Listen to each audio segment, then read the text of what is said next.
Hello ಗೆಳೆಯರೇ, ಎಲ್ಲರೂ ಹೇಗಿದ್ದೀರಾ? ನೋಡಿ, ಇವತ್ತು ನಾನು ಮಾಡ್ತಾ ಇರೋದು ಒಂದು ಚಟ್ನಿ ಪುಡಿ. ಸಿಂಪಲ್ ಆಗಿರೋ ಚಟ್ನಿ ಪುಡಿ ನಾನು ಮಾಡ್ತಾ ಇದ್ದೀನಿ. ನೋಡಿ, ಅದಕ್ಕೆ ಬೇಕಾಗಿರೋ ಸಾಮಗ್ರಿಗಳು: ಒಂದು ಕಪ್ಪು ಉದ್ದಿನ ಬೇಳೆ, ಅದನ್ನ ಇದರಲ್ಲಿ ಬಾಣಲೆಯಲ್ಲಿ ಹಾಕಿರ್ತೀನಿ. ಆಮೇಲೆ 1 ಕಪ್ಪು ಕಡಲೆಬೇಳೆ, ಆಮೇಲೆ ಉಪ್ಪು, ಆಮೇಲೆ 1 ಚಿಕ್ಕ ಕಪ್ಪಲ್ಲಿ ಕರಿಬೇವು, ಆಮೇಲೆ 20 ಬ್ಯಾಡಗಿ ಮೆಣಸಿನ್ಕಾಯಿ, 20 ಖಾರದ ಮೆಣಸಿನ್ಕಾಯಿ.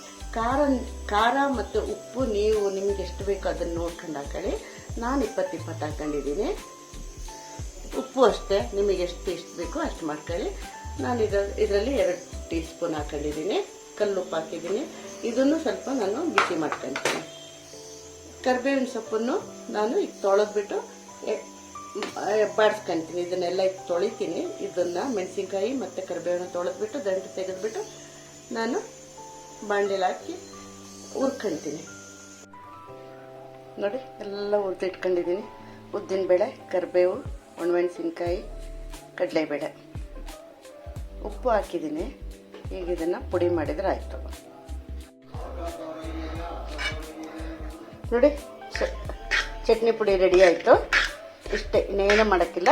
ನೀವು ತಿನ್ನುವಾಗ ತುಪ್ಪನೋ ಎಣ್ಣೆನೋ ಮಿಕ್ಸ್ ಮಾಡ್ಕೊಂಡು ತಿನ್ನಿ, ಅಷ್ಟೇ, ರೆಡಿ ಆಯಿತು.